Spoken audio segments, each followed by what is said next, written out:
behalf of the Kentucky Medical Association, we are pleased to provide this continuing medical education activity to you today and through the end of 2020. This session is approved to meet the Kentucky Board of Medical Licensure's mandated requirement for pediatric abusive head trauma education for physicians. This session has been pre-recorded for your convenience. In order to claim CME credit, participants must complete the post-activity evaluation through SurveyMonkey.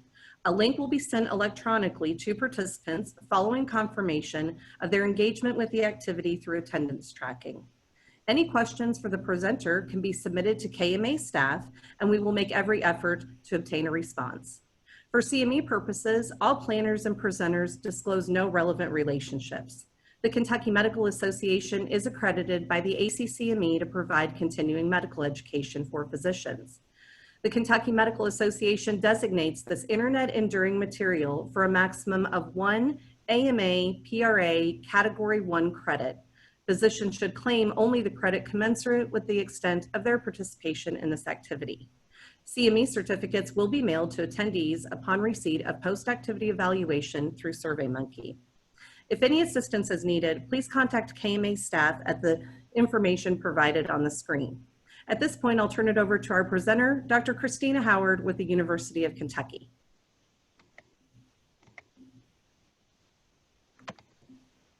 Hi, thank you. I am Christina Howard. I am a child abuse pediatrician and chief of the Division of Pediatric Forensic Medicine here at the University of Kentucky. And I also serve as a role with the Department of Public Health for child fatality review and injury prevention in general. So we're here today to talk about pediatric abusive head trauma. Like mentioned previously, I have no conflict of interest. A few of the things that we'll talk about today is that we're going to review statistics of abusive head trauma, particularly in our state, define and describe abusive head trauma and its associated injuries, describe the anatomy of the infant brain that makes them more susceptible to injury, understand common presenting scenarios for abusive head trauma and physical abuse, understand the medical evaluation, why we do what we do for pediatric abusive head trauma, and the range of outcomes, discuss risk factors, and what we can do to help prevent pediatric abusive head trauma. So in the state of Kentucky, for the second year in a row, Kentucky has the highest rate of child maltreatment in the country. 23.5 per 1,000 children are victims of child maltreatment in our state. That is over 2.5 times the national average. In Kentucky, there's over 83,000 reports of abuse or neglect, and there was over 23,000 child victims in 2018. A majority of those is related to neglect concerns. In general, there's for all of the child maltreatment, over 55% of victims had drug abuse caregiver as a risk factor.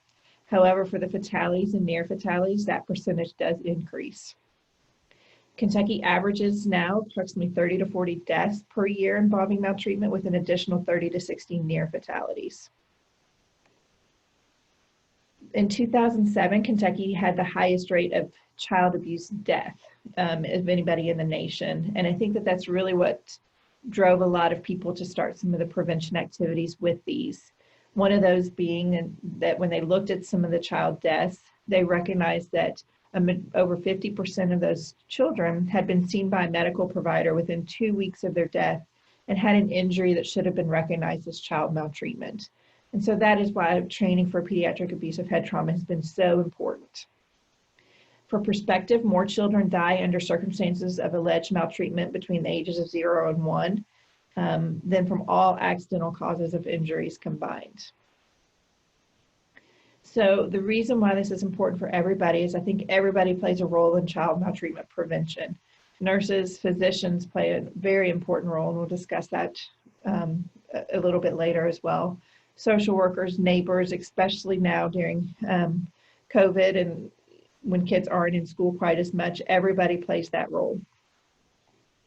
And so initially, Kentucky had House Bill 285, which required abusive head trauma training for various groups in the state, first responders, child care providers, but it did not include physicians in that year. However, the following year, House Bill 157 did include physicians that are involved in the care of children. And so it helps all caregivers recognize early signs of maltreatment, which can prevent escalation to abusive head trauma, and then provide tools for dealing with a crying infant. And so abusive head trauma is the most common cause of morbidity and mortality in child physical abuse. It usually occurs in children under 1, but older children can be victims as well. There's been reports of a child up to 8, and I've had a child that was 4 years of age and was a victim of abusive head trauma. It's the most common cause of death from brain injury in children less than 1 year of age. And the biggest thing with abusive head trauma is that it's very rare for a child to die or be permanently disabled from maltreatment the first time they are abused or neglected. It's typically more than a one-time incident. And so I think a lot of people still refer and still know the term shaken baby syndrome. And since 2009, the preferred terminology is pediatric abusive head trauma. And there's multiple reasons that has transitioned to abusive head trauma instead of shaken baby syndrome. And that one is that a shaken baby implies that there's really only one mechanism, where a lot of times we don't know whether or not there's impact. There could be impact to a soft surface and you may not see external signs. So we didn't really want to limit it to say it was really only just shaking alone that could cause these findings. Additionally, it's not just babies. As mentioned before, older kids can be victims of abusive head trauma as well. So that's why there's been that transition to the preferred term of pediatric abusive head trauma. Although you will still hear shaken baby syndrome by a lot of other specialties, including law enforcement and CPS at times. So what is it exactly? It is a global brain injury caused by angular type forces. It can involve shaking, impact, or a lot of times both. It's the acceleration, deceleration motion of the head that can cause this injury. You can get subdural hematomas, which is a lot of what we see with the head imaging. You may or may not see retinal hemorrhages. Scalp bruising can be associated with it as well. However, I have examined a child while they were still living and did not appreciate any swelling externally of the scalp. However, when I went to autopsy on the child and the scalp was reflected back, there was a significant amount of subscalpular bleeding that I did not recognize on exam. And so skull fractures can also be seen with abusive head trauma. But the main thing that causes the disability and the death is when there's injury to the brain tissue itself. And I'll show an MRI that kind of shows some of that in a little bit as well. One of the biggest triggers of abusive head trauma is crying. And it's not typically a one-time event. Unfortunately, if a child is crying and a caregiver shakes them, it works. It makes the child stop crying because it gives them a concussion. And so then if that works one time, then it just leads to a repetitive use of it. And so when a child is shaken, for instance, what happens is that you get stretching and distortion of what's inside the skull. I think of it as the brain kind of on a pendulum. And so the base of the brain is held by the spinal cord in place. But during shaking, the brain can move around. And so you get stretching where that attachment is. And unfortunately, where that attachment is where our respiratory center is. So you can get immediate apnea from this type of injury. And we know what the subsequent injuries that causes to the brain as well. You get stretching of the bridging veins, and that's where you can see the subdurals. And then the brain tissue itself is really, whether it's from hypoxia, from the apnea, seizure activity, we see very frequently in children with abusive head trauma, especially subclinical seizure activity. And so the brain tissue injury itself is the greatest prognostic factor. And so this shows the diagram of where the subdural hemorrhages happen. And so on the left is where you see the normal bridging vein. However, when the head is in motion, you can see that the bridging vein this part moves or this part stays stable. And so then that gets where that tears and blood starts to collect in that subdural space. This is an MRI of the head of a child with pediatric abusive head trauma. And as you can see on his, you can see some subdural through this area as well. On this image, it's a little hard to appreciate some on the right, whether that's blood or more clear fluid, but you can also see towards the back of the brain some subdural collection there. But when you look at the diffusion weighted images on this child, you can see the damage to the brain tissue itself that is more prominent on the child's left posterior side of the brain. This is the poor prognostic factor. And why, for instance, we recommend children get vision and hearing screenings as well, is because it can damage the visual and cortical parts of the brain. And so why is the infant at such a high risk? And so, of course, children's skull is smoother on the inside. There's not as many nooks and crannies that hold the brain in place. There's more space between the outside of the brain and the inside of the skull. One of the biggest things that makes children more susceptible, and also what makes it really hard to do research, is that babies are really unique in their head to body ratio and their weak neck muscles as well. And so it's really hard to replicate in animal models. And so they have just a really unique proportion of head to body. And then the other biggest thing is that they don't have as much myelin around their nerve cell. And so when they don't have as much myelin, it makes their brain more like unset gelatin, so just more susceptible to that injury. And so a lot of times what we think of it is if you're making Jell-O and you put it in the refrigerator, but you take it out too soon, that they're still kind of watery. So if you shake that type of Jell-O versus a Jell-O that is completely hardened, you're going to get a lot more damage to the Jell-O that's underset. And so that's kind of the same concept with abusive head trauma. So there's been a lot of research on abusive head trauma. What we do know is that there are several common things that do not cause abusive head trauma. Playing with a child, such with bouncing on the leg, those types of things do not. One of the biggest things has been immunizations. There was a belief that immunizations would cause retinal hemorrhages, for example.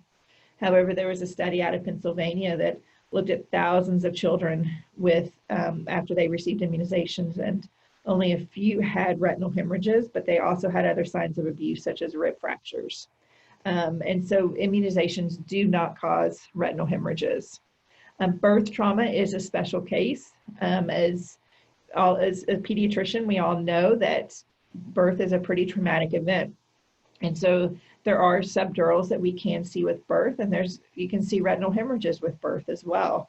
And so the 1 month age group can be challenging, and you do have to determine whether the findings are a result of birth trauma versus abusive head trauma. And there are some subtle differences, and so that's very important. One of the other biggest things that we hear is toddlers and pets. And so, for instance, a lot of times we'll get that there's no history of any trauma except a sibling, hit the baby in the head with a bottle. That does not cause abusive head trauma in children. We know that the act of shaking leading to shaken baby syndrome is so violent that if somebody were to see somebody do this, that they would recognize it as dangerous and likely kill the child. Other injuries that we see associated with abusive head trauma, you can see the metaphyseal fractures, rib fractures, and really other fractures, and we'll review those as well. Bruising of the skin, you can get internal abdominal injury, which is why we always have to screen for occult injuries. Or the biggest thing that makes this really hard is that they can a lot of times have no outward sign of child physical abuse. And I had a child in the PICU that had severe abusive head trauma to the point that he was blind immediately. And he had no bruising at all over any of his body. And that is not uncommon in cases of abusive head trauma. One of those reasons is that, for instance, with impact, is that a lot of times the impact can be spread out. And so if a child is slammed against a bed, for example, I've heard bouncy seats, it spreads that impact out over the whole posterior part of the head. So you don't get that one area. And then it's against a soft surface. So you may not necessarily see a bruise externally. Again, absence of soft tissue swelling is not sufficient evidence to suggest the fracture is old, especially in kids that come in with severe abusive head trauma to the point to where they're not having good perfusion, because that can take a little bit for soft tissue swelling to develop when there's poor perfusion. Never be falsely reassured by absence of bruising. And what we actually have found with the majority of fractures even, so we know that there's a good impact enough to cause a fracture, that bruising was associated with fractures for 26% of children that were abused and 25% of non-abused children. So a majority of children with fractures, even accidental, had no bruises anywhere on their body. So absence of evidence of impact does not mean that impact did not occur. Infants with abusive head injury may look completely normal from the outside. I think one of the most common things that we'll see, for instance, is the vomiting without diarrhea. And we've seen a lot of kids get an ultrasound for pyloric stenosis to evaluate for that type of finding, and ultimately end up having abusive head trauma. They can be vague, and as a pediatrician, I know that, you know, one of the most common presentations in a child of this age is going to be spit ups. And so it's very important to get that history if there's been that change in the amount of vomiting, those types of things. One of my favorite questions when I'm asking it, because it's very hard to pinpoint symptoms sometimes, is really, when was the last time that your child seemed normal, that you felt like they were interacting with you appropriately, those types of things. Because then you can find that parents will sometimes start to know symptoms several weeks prior even. Severity of symptoms can vary. So again, it's that vomiting, the irritability, and it can just be the vomiting alone to a kid that comes in with immediate death as a result of it. So there is a wide spectrum of severity of abusive head trauma as well. For retinal hemorrhages, 65 to 95% of patients with abusive head trauma will have retinal hemorrhages. The more extensive they are, the more specific they are to abusive head trauma. And so, for instance, going out to the periphery of the eye, and it's always, so that's why it's always important to have like a pediatric ophthalmologist assess for these, because they have to dilate and use special tools to look at the periphery of the eye. Not all kinds are specific for abuse. There are other causes of retinal hemorrhages, and we do take those into consideration as well. For fractures, some of the most specific fractures for abusive head trauma is a posterior rib fracture, a classic metaphyseal fracture, and then scapula and sternum fractures. We'll go into more detail on the posterior and the classic metaphyseal fracture. But however, with scapula and sternum fractures, essentially those are a high force type impact of a fracture, such as falling from a multi-story window, being hit by a car. Those types of things are what causes those fractures. And so when there's no history of any of those, these are highly specific for being inflicted injuries. Concerning fractures, any child under 12 months of age that has any fracture is concerning, but prior to that age, they're really not as ambulatory, and so they don't cause a whole lot of force to be able to cause a fracture themselves. And so we actually do a trauma survey on any child under 1 year of age that has any fracture. I'm not saying that they can't happen. We have all seen accidental fractures in this age group as well, especially kids that fall off beds or fall from heights. And so the history of trauma is very important. Any unexplained fracture is very concerning. We see this the highest probably during respiratory season when we get chest x-rays for an upper respiratory infection and find multiple rib fractures. Relatively non-specific, so they occur with both abuse but also accidental. Clavicle fracture is probably one of the most common accidental type fractures. And then of course we always have to consider a birth-related injury when we see a clavicle fracture and take that into consideration. The long bone spiral fracture, and the reason that's in red is because I know when I first started training, any spiral fracture was felt to be abuse. Well, that has since changed. We've actually found that the spiral orientation of the bone is actually the weakest orientation. And so any type of twisting type of mechanism can actually cause this. We know, like for instance, the toddler's fracture is the plate and twist type mechanism, and it doesn't necessarily need a lot of force. The highest force type fracture is going to be the transverse fracture. Buckle or lesion or CML, a buckle fracture is also another one, and it's not a bucket handle fracture. So there is a difference between the buckle and the bucket handle, which is the classic metaphyseal fracture. So for a buckle fracture, we do see those like falling on the outstretched hand, but we've also seen, for instance, bilateral tibia buckle fractures when a child was slammed on her feet. And so that is something that we have to consider as well. The simple linear parietal skull fracture, I think, is always one of the hardest, because that's one of the most common we see with fall from height, such as rolling off the bed. However, it's one of the most common findings in non-accidental trauma as well. I once had a child that came from another hospital after falling off the bed and having a skull fracture. But then when I looked at the child, she had a huge hematoma on her forehead. And when I started to ask Dad more questions, he's like, well, that's what she fell on when she fell off the bed. However, the skull fracture was on the opposite side, so that didn't make sense. And so I started getting into questions like, did something else fall on her? So I was like, was there any plant stand or anything like that could have fallen and caused the skull fracture? And he denied. And so that was concerning to me. And ultimately, we did get CPS involved. And this child was caught in the middle of a domestic violence dispute over donuts, surprisingly enough. And so that's the reason that she had that skull fracture instead of her actually falling off the bed. So you have to look at the whole picture.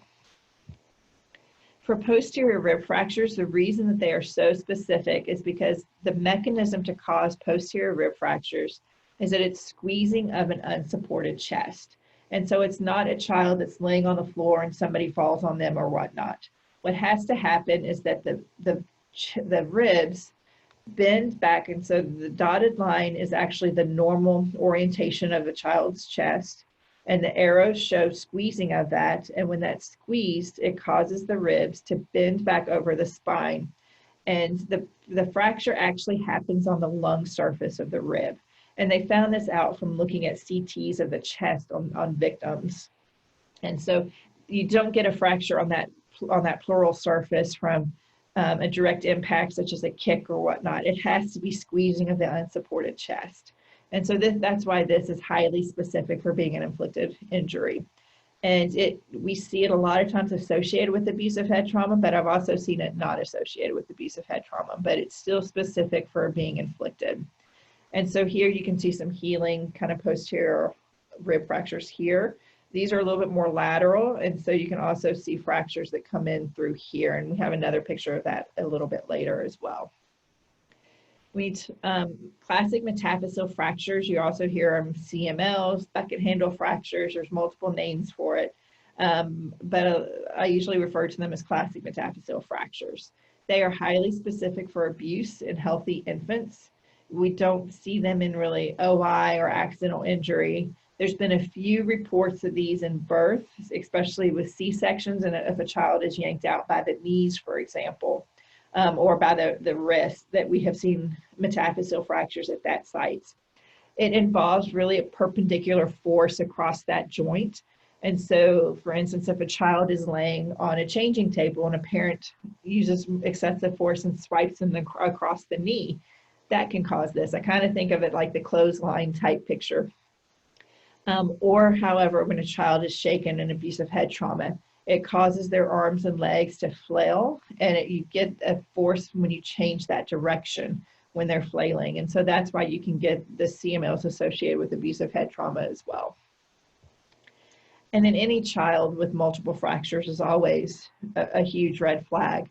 I think this child on the left was a child that came in because of left leg redness, and they did an x-ray of that leg, and it showed a spiral fracture of a tibia in a 2-month-old. So she's non-weight bearing, doesn't really do a whole lot herself, and they found that, and so that prompted the full workup of a trauma survey.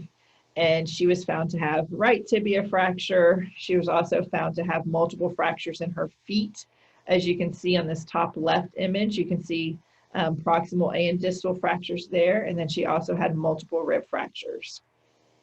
This child on the right was a 13-month-old that mom's boyfriend left her unsupervised for a little bit, and while she was like pushing one of the walker carts, and said he came back and she was just laying on the ground, so he didn't know what happened.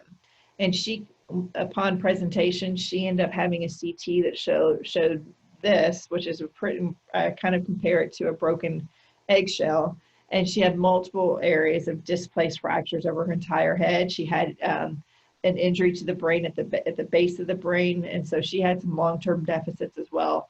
This type of thing does not happen from the short fall from standing that was proposed.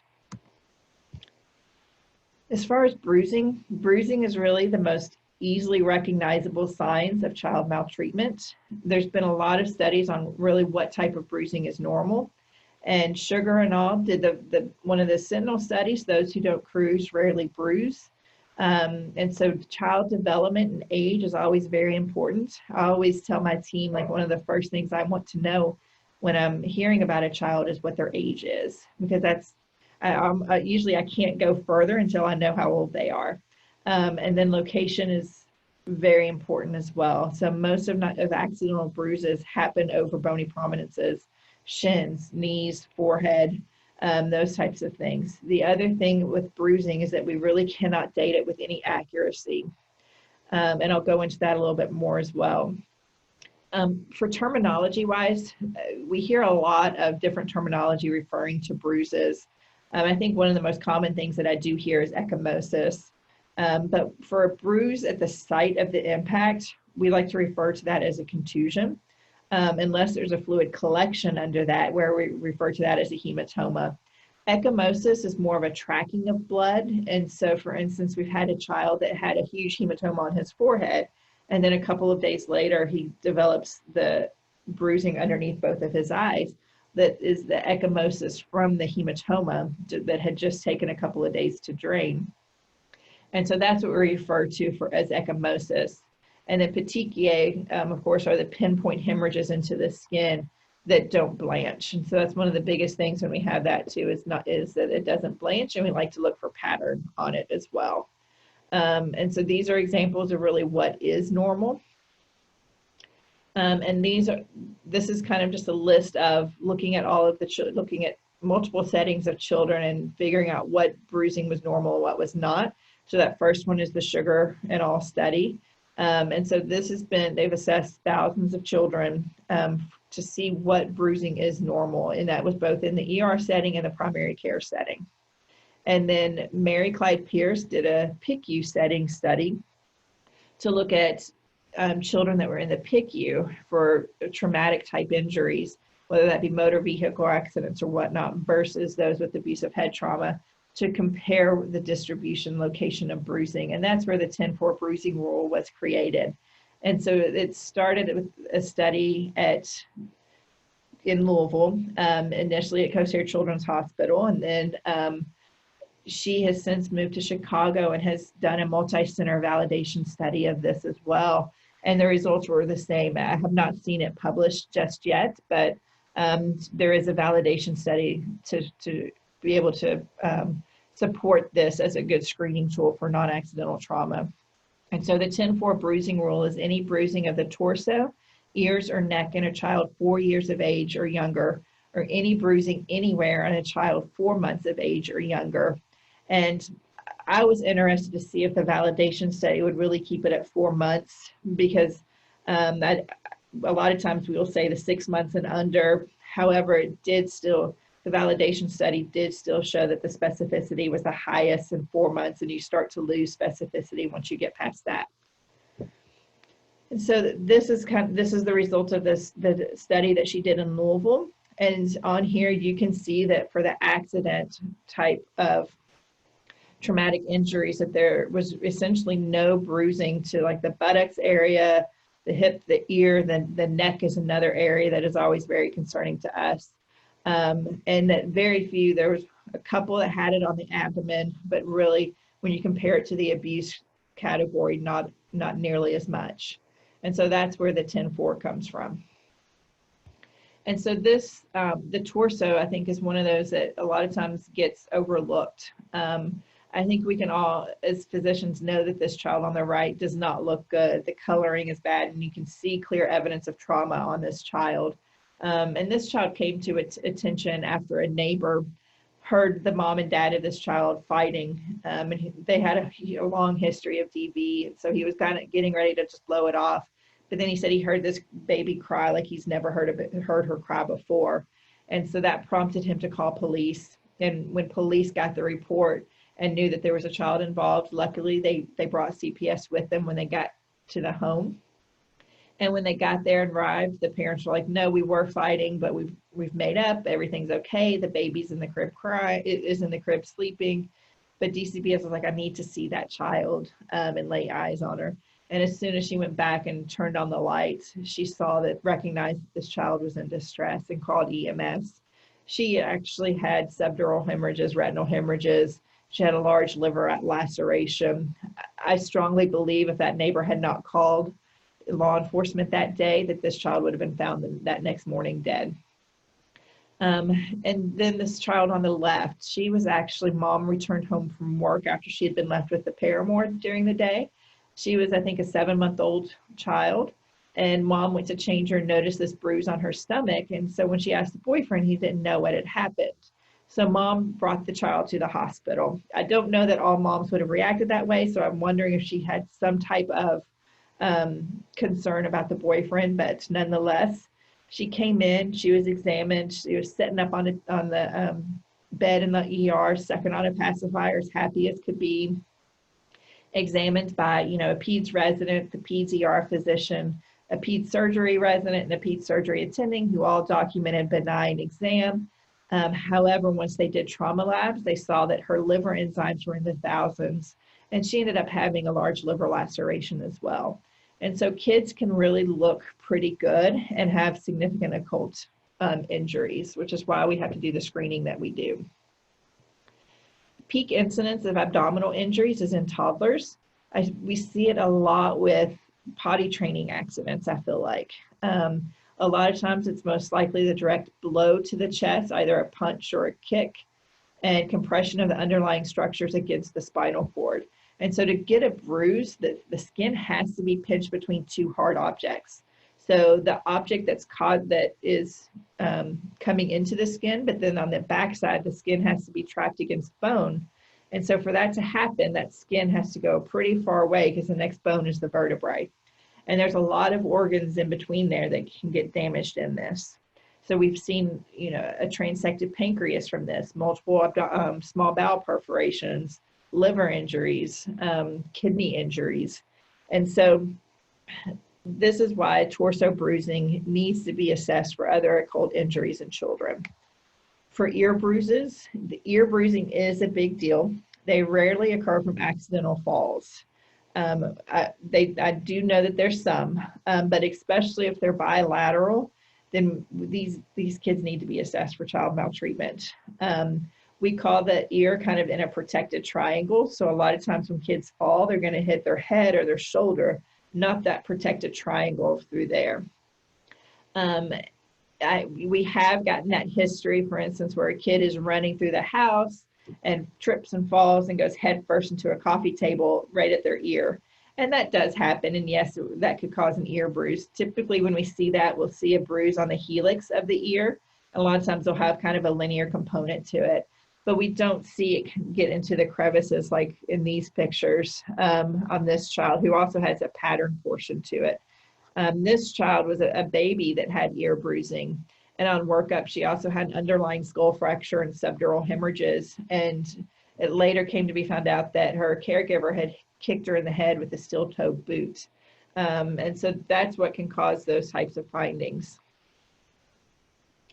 Neck bruising, and I think all of these pictures show severe abuse, because neck bruising I've seen very frequently with just severe child physical abuse. This top child was actually a fatality. She's been one of the worst fatalities that I have seen. And she had this significant neck bruising that you can see, but then an autopsy, when her skin was reflected down, the whole neck area had bruising underneath there. The child in the bottom middle has the petechiae and bruising kind of all through the neck and extending up to the ear.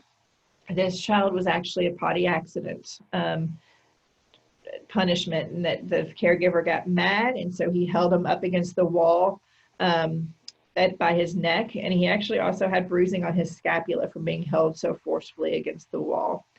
And then the child on the top right, she also had subgaleal. She was 4 years old. She had a severe humerus fracture that had never been addressed by the caregivers. But her stepmom confessed to essentially grabbing her by the head and slamming her against the sink. So these are severe forms of abuse, but that's how concerning the neck is. You see it with strangulation. We see it with abusive head trauma. And so it's severe types of abuse. And so always look at the neck and assess it for injuries, even in babies, get into those rolls and make sure that there's not bruising to the neck. And then in any baby less than 4 months of age or younger, any bruise is concerning. This child was a child that mom and her boyfriend actually got arrested at birth because they had a warrant out for their arrest. And she went home with grandmother. And mom's boyfriend, who was not the father of the baby, got out before mom and felt like he wanted some time alone with the baby. And so they went, the grandmother let him have the baby for the evening because she said it was on her property, so she thought it was safe. But when she came the next morning, the baby was screaming, and she was like, "What happened to the face?" And he was like, "She's just not feeling well." Of course, you can see the thrush that she has on her lips, and she had some yeast-type findings on her neck and chin as well. But when they ended up going to the pediatrician, there was this area kind of on the jawline right here that you can kind of see there's a little purple area. But initially, she had such severe modeling that it was really hard to tell if it was just an area. The redness was the area from the modeling coalescing. But the pediatrician went ahead and sent to the hospital, given the grandmother's story. And this picture I took on day 2, and it's probably the best picture I have of the baby's bruise. But we did an NAT workup, and she ended up having 21 rib fractures. And so that's what you can see on this right. And that you can see multiple posterior medial rib fractures. That's what these look like. These are the healing ones, because this is her follow-up. And then you can see the more lateral fractures as well. There's also a good screening tool that's been added on. So a lot of people say 10-4 FACES P. And so the FACES P portion is assessing for frenulum. In kids that are really not pulling to stand yet, the frenulum is another area of concern, whether that's from forceful feeding, forcefully putting a pacifier in. We've had a dad that said he was stuffing baby wipes in the baby's mouth to get the child to stop crying. So we always need to assess for any injuries to the frenulum because they are concerning. We do know, when kids start to cruise and fall as they're cruising, that's a common area for that upper frenulum to be torn, but assess for that type of injury. The auricular area, so not quite the ear, but behind the ear, in front of the ear, is another area that needs to be considered for non-accidental trauma. Cheeks are always kind of hard. That's where we see a lot of kids get slapped. It's also a place where we can see them fall onto the cheek to get a bruise. So look for any type of cheek bruising and what the history is for that. Eyelids, and then scleral hemorrhage is always another challenge in that, this is considered a sentinel injury. We've seen a lot of kids that get to autopsy and will have scleral hemorrhage. And so we do try to assess for injury on that as well. We just had a child last week who had a history of scleral hemorrhage. And when we did the workup, at first it had been attributed to some vomiting, but when we did the workup, she also had some posterior rib fractures. So that's what's really challenging with scleral hemorrhage, is that there are benign causes to it, such as the Valsalva type mechanisms, but it is considered a sentinel injury and child maltreatment as well. So we need to assess for other injuries. And then any pattern injuries are considered inflicted injuries. So the bite marks, the loop marks, and the parallel linear bruising that we see. For bite marks, these are actually very worrisome in that they're one of the very few forms of physical abuse that overlap with sexual abuse. It's more of a sadistic type of abuser. This girl on the top is probably one of my most memorable patients that I've had, since I've been here, since I've been doing this as well, because this guy, he had a history of abusing a child in the past, and he got out on shock probation. And met this child's mom, and the abuse continued to get worse. He ended up having a baby with that child's mom, but he was so afraid that he'd hurt the baby that he told the mom that she takes care of the baby and he'd take care of this child. But every time he got frustrated if the baby was crying, he would tell mom, "You make the baby stop crying or I'm going to make your baby cry," referring to this child. She ultimately presented with an arm fracture that was thought to be a compound fracture of the arm. However, once you looked at it more closely, it was a fracture, but it was also a complete laceration going almost all the way around her arm after he had cut her. He bit her on the face. There was also areas where he attempted to bite her fingernails or toenails off for punishment. And so it's really a torture case. This child on the right, you can perfectly see the outline of the teeth on her face, but she had multiple other areas of bite marks that had gotten secondary infection as a result of her mom biting her. I think one of the biggest things with bite marks, though, is that we all know that the most common perpetrator of bite marks is another toddler. And so it's always important to get that history of whether or not they're around other children, did they see anything happen, those types of things. But I think that what we do know as well is that even when a toddler bites another person, they are really doing it to hurt that child. And I know that the intent is different, but for an adult to bite a child, it's very forceful. It's not playing. We had one dad say he was numbing the baby, then that accidentally caused the bite mark. It's a very forceful type of bite. Loop marks. This child on the left was actually a fatality that we had as well. So he had abusive head injuries, but on exam, he had multiple areas of loop marks on his lower extremities. And so you can see where that kind of comes around. If you zoom in as well, you can see a small parallel linear component to it. So you can see the outline of what was used to cause the loop mark.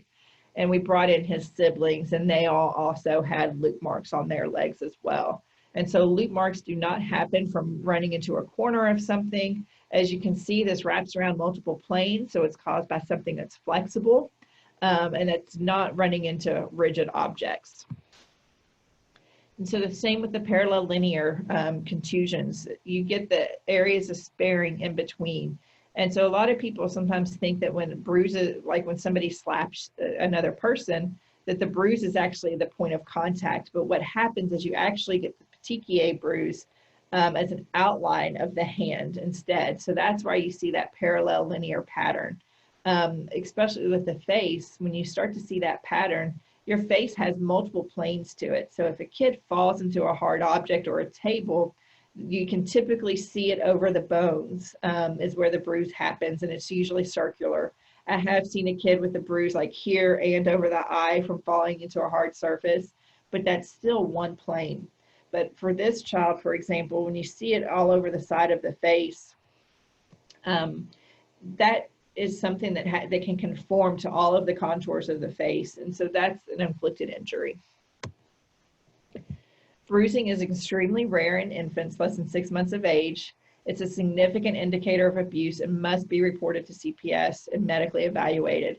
It's the most overlooked sign of abuse. So that was one of the, in the death study I mentioned at the beginning, that was one of the most commonly found things in the visits 2 weeks prior that was overlooked. And so remember the 10-4 bruising rule when you're assessing for kids. Other common scenarios that we have seen with abusive head trauma outside of the infant with bruising is the vomiting without diarrhea, ALTs or bruises, seizure without fever. We recently just had a child that was 4 months of age that came in and with seizure and fever. And so it was initially thought that it could be secondary to infection, which it can be, but that 4-month-old it's not as common for them to present with febrile seizures at 4 months of age. And so consider a neurological cause to that as well. Had another kid with a sudden increase in head circumference, so going from the 50th to the greater than 99th percentile, needs to be assessed for subdural hemorrhage as well, being the cause of that. And a lot of times that will be an MRI of the head. Ultrasounds can miss subdural hemorrhages, especially in older kids as the fontanelles close. And so ultrasound is not a really good screening mechanism yet for increasing head circumference. Occult fractures, incidental findings, developmental delay, or specifically regression. We had a child that was abused by his babysitter, and mom reported that, a couple weeks prior to presentation that he had been doing fine. as far as his development goes, but more recently she had noticed that his neck muscles didn't seem as strong, and she kind of said he was like a bobblehead, and that she spoke with the PCP and they were going to do exercises for the neck, but then he presented with neurologically devastating abusive head trauma a couple weeks later. So why are doctors important? As physicians, when we suspect abuse, we're really in the position to help ensure the appropriate evaluation is performed right away. When I talk with physicians, when they have like a 2-month-old with bruising, that's a medical emergency, whether it's non-accidental trauma or it's a bleeding disorder or what. That child needs to be seen in the ER and needs a thorough workup. And so that's why it's so important to get those babies over to a hospital. Additionally, you're probably going to be the last person that can obtain an unguarded history. By the time I get involved and I go and speak with parents, they know that something is being suspected. And so as a pediatrician, you're in that position to get that unguarded history. Our concerns are often weighed pretty heavily with investigators due to our training. And so we've all been through a lot of training, and so investigators weigh that pretty heavily. With that being said, they're very fearful to talk to physicians as well. And so it's always important to try to be available for CPS and explain findings when you can. And I think it goes both ways. I've told, I probably have daily conversations with DCBS that they can't just send a kid for an evaluation without letting us know what that evaluation is for. Because a forensic evaluation, for example, does that mean I need to collect evidence for sexual abuse? Is there concern that there's abusive head trauma, or what do I need to assess for? When we have concerns, especially in young babies, we need to do head imaging. Depending on the time of the injury, that's head CT versus MRI of the head. We also do skeletal survey, and if there's concern, we do a follow-up at 10 to 14 weeks. Because acute fractures can easily be missed, especially of the ribs or the metaphysis. So if we have concern, we wait 10 to 14 days where there starts to be signs of healing, because those are much more easily recognized. And the skeletal survey, there's another slide later, but it's a complete skeletal survey, not just a babygram. Those are very different. When there's concerns for abusive head trauma, or if there's intracranial findings, we do an eye exam to look for retinal hemorrhages. Or if we're concerned about any trauma to the eye, it's always good to have ophthalmology come in and assess. We had a baby recently that presented to an outlying hospital with pretty severe facial bruising. And the ER had concern, and so they called DCBS. However, sent the child home and never did any labs on that child. So whenever we have a child come in, we do the trauma lab, so the CBC, COAG, CMP, all of those labs, because if they had done that lab, they would have seen that the child's platelets were actually less than 4. And so thrombocytopenia is a differential for abuse. So that's why we do some of those labs. We check for occult injuries, but we also look for any type of bleeding disorder that's going on. And so that child was sent home without being assessed for thrombocytopenia. So it's always important to get that when there is concern. MRI of the brain and spinal cord at the CT is abnormal. And then one of the biggest, most important things with child maltreatment is that photographs play a huge role in the investigation and ultimately when it gets to court. And so if possible, it's always very important to be able to obtain photographs of injuries and then reporting whenever possible.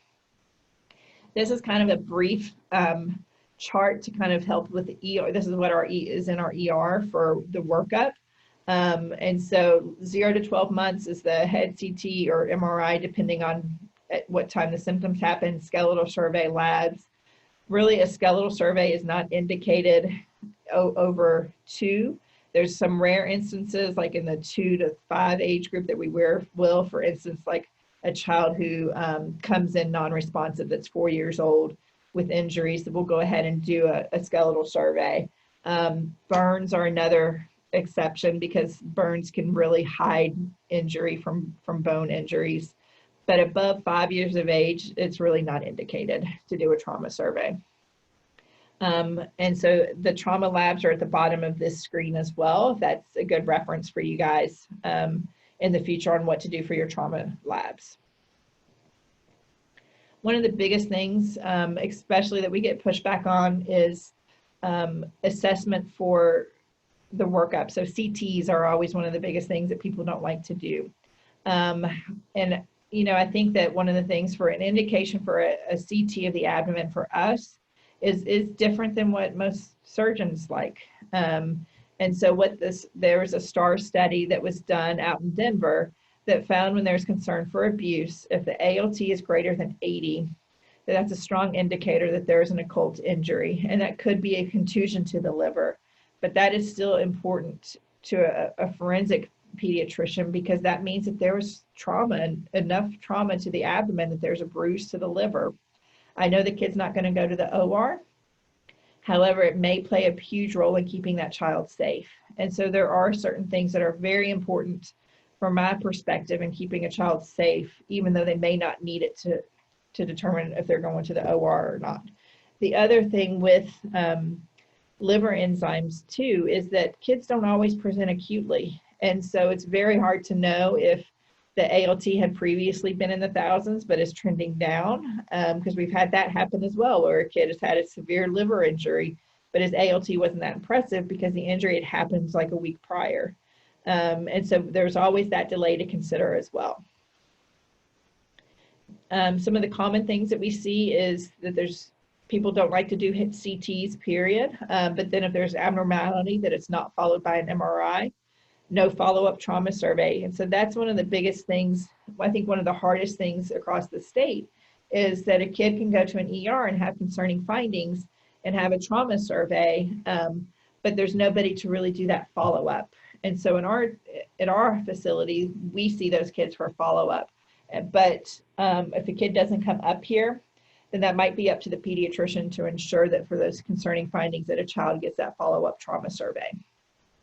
Inadequate description or documentation of retinal hemorrhages. That's why peds optho is very important. And then not obtaining that abdominal CT. This shows the difference really between a babygram and a trauma survey. And even this photo on the left is still not an ideal trauma survey, because we recommend an x-ray of each long bone. And so the humerus gets its own x-ray, then the radius and ulna is a separate x-ray, not the entire bone, because when you do the entire arm, the focus is really at the elbow here, for example. And so I can't tell you if there's metaphyseal fractures down at that wrist based on this x-ray. But what's scary to me is that there was a babygram of this child that really you cannot see this obvious transverse humerus fracture on this baby. So if these babygrams are missing clear fractures, then I can't imagine the amount of rib fractures and metaphyseal fractures that are being missed. Poor quality photos it's one of those big challenges that's hard to overcome as well. And so lighting is always important, getting enough photographs so that you can see like where the bruise is, and then you can get assessments on size and pattern of a bruise as well, are all very important. And so a lot of times there should be at least 3 photographs per injury. One is a landmark picture, and so we can see that it's like the right side of the abdomen, for example. Another one is one with a measurement and one without a measurement. And so those are all important pieces of taking photographs. And then dating of bruises. This picture was actually taken out of an old med school textbook about being able to date what bruises look like. What they found, though, is that you could hit somebody in the exact same time at 2 different spots, and those bruises can evolve differently. The one thing we do know is that if there's any yellow to a bruise, that means it's at least 18 hours old. And so if you're seeing a child for the first time for assessment of bruising, please document if you appreciate any yellow to the bruise, because that can help a lot with cases. As far as radiation, it is a proposed risk of cancer. However, the risk of fatality of missing child abuse is 10%, which is incredibly high and terrifying, I think. And so the risk of missing abuse greatly outweighs the theoretical risk of X-ray. And outcomes, mortality rates, approximately 20 to 30% for abusive head trauma, but long-term morbidity is at up to 90% are affected.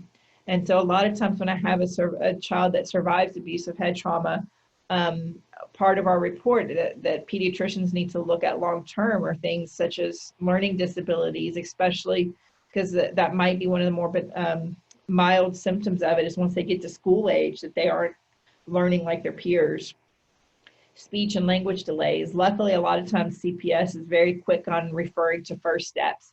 However, as a pediatrician, I think it's important to ensure that that happens as well. And then the pituitary injury. So looking for growth hormones, those types of things for this child's life is very important. And there's still continued research. We don't know everything yet. And some of the biggest triggering situations that we see, again, are the crying baby, the toilet training, but just really sometimes it's not even may not even have anything to do with the child. It may be that there's conflict in the family, stressors outside of the home, loss of job, loss of money, income are all stressors. So we know that child maltreatment increases when there's economic stress, which is terrifying in the midst of a crisis right now.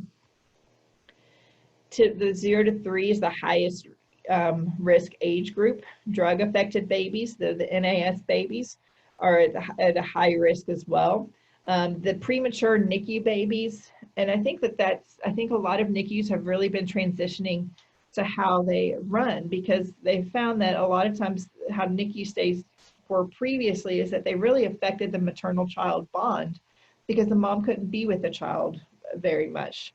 They had like certain windows of time and they couldn't do as much. And so I think NICUs are becoming much more family friendly as well.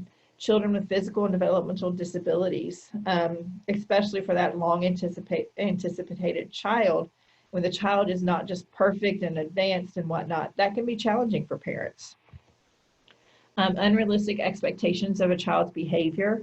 So knowing that, for instance, a 1-year-old physically may not be able to be potty trained. I think that having those anticipatory guidance conversations with families about expectations of a child's behavior is very important. A 4-month-old, you can't just say, stop crying, and they're going to stop crying. And so having those conversations is important. Immature parent or poor coping skills. And that's why I think, substance abuse is always a high risk factor. Another risk factor that I feel like has come up for the caregiver that we've been seeing a trend of is when they're really into gaming, for instance, that I think the child interferes with their gaming experiences as well. CPS history or caregiver abuse as a child. And I think a lot of that risk factor with the caregiver abuse as a child is I feel like sometimes there's concern about healthy relationships. And so we try to educate about healthy relationships and how a parent should be treated or not treated. The top risk factors for fatal abusive injury is substance abuse, domestic violence, criminal history, and then mental illness. It goes untreated. The number one, as far as physical abuse, I feel like we always, like anecdotally, or like the mom's boyfriends is how all of those sentences start. But it is father, mother's paramour, and then mother are all really top people that inflict injuries. And even babysitters, so we have to be careful about who we leave our children with. Children living in households with 1 or more male adults that are not related to them are at 8 times more likely to die from maltreatment than children in households with 2 biological parents. That does not apply to same-sex couples, but that's a huge statistic right there. We overlook families that really are like us. I think as a pediatrician, it's incredibly hard to consider abuse in a child that's in a family that you have essentially raised. You saw mom as a kid and now she's a mom. It's really hard to consider abuse in those families, but we still have to. Those are the ones that get overmissed, and those are the ones that come back with severe injury. It's important for a survivor to establish a medical home. They may be changing caregivers over time. Like it seems like that's a lot of the case. And so having that medical home that knows the complexities of everything that's been going on is very important. And then also the other big thing to consider is that older siblings may have witnessed violence. We had a child who was abused at a babysitter's house, and her 5-year-old was also staying in that home.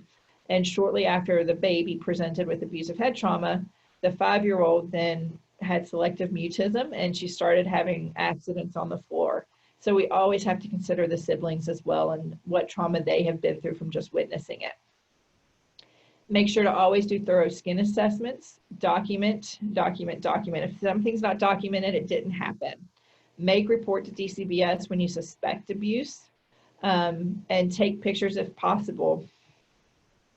I think documenting even observations of interactions between a mom or a dad and a child as well is very important. And I say that, for instance, we had a child come in as a full code, and during the resuscitation of the child, mom and dad were making out in the corner. I think that speaks volumes of their attachment to the child. Learn about the HANDS program in your area. That is one of the few local resources that is strongly evidence-based in prevention of child abuse. And so make sure that your patients are being referred to your local HANDS program. And have difficult conversations with parents when you have to. I do think one of the biggest, I think being a parent is one of the hardest jobs that I've ever had to do. I think it's highly stressful. And when you have a crying infant, and as a mom, you feel like you should be able to soothe that child. And when you can't, you've fed the baby, you've changed the baby, everything seems fine, and the child keeps crying, that's incredibly frustrating as a parent. So have those conversations that the baby, it's normal to cry, and not to let it get to you. If it starts to frustrate you, then you need to lay the baby down in the crib and walk away and take a break. These are a couple of prevention models. I know that Portrait of a Promise has been one that's been used across the state. There was some good initial research on that as far as measurable outcomes, and that it decreased the incidence of abusive head trauma in New York. They did a validation study, a multi-center one across the country, that did not have as promising results, but it was also done at the same time as the opiate epidemic. And so I think that there was multiple factors going into it. And so I think just having conversations with caregivers about expectations. The anticipatory guidance is very, very important. And so these are just the tips to make sure that soothing a crying baby, I think we've all heard what this is, and it's not always going to be the same for every baby. I had one child that liked to be driven in a car, whereas the other one that hated the car. One child liked to be swaddled, the other hated to be swaddled, and so each child is different. And I think getting across the message that crying is not going to hurt the baby, and babies cry, but shaking will. So if we get frustrated, then we need to walk away. I think the other biggest thing as parents is that we don't ask for help enough. And so making sure that they have a family, that they have a support system in place is very important. Again, when feeling frustrated, walk away. So what we learned today, hopefully, is that bruising in babies is not normal, and that you're able to know what to do if you recognize that. Abusive head trauma is the most dangerous and deadly form of child physical abuse. And what we know is that we often fail to recognize early signs. And so if we can recognize those early signs, we need to prevent further injury to come to this child. And that you play an important role in recognizing and documenting so that a child can be safe. And absence of risk factors is not the same as absence of risk. The 10-4 bruising rule is one of the strongest screening rules that we have. And again, one of the other important things is knowing who to contact for more if you have questions or more help or concerns. And so in Lexington, my team is at the 859-257-5522, and that's UKMDs, and you can ask for who is on call for our team. We're on call 24/7. At Louisville, I know their name has since changed, but they have the same contact information. And so if there's a concern and you're in the Louisville area, then it's the 629-3099, or calling the Children's Hospital and calling for who's on call as well. Their hotline, statewide hotline number is 1-877-KY-SAFE-1 for calling in a referral to DCBS. And that's the end. If there are any questions, again, we can work in getting those to me, or you can email me at the UKPED4 at UKY email address. Thank you.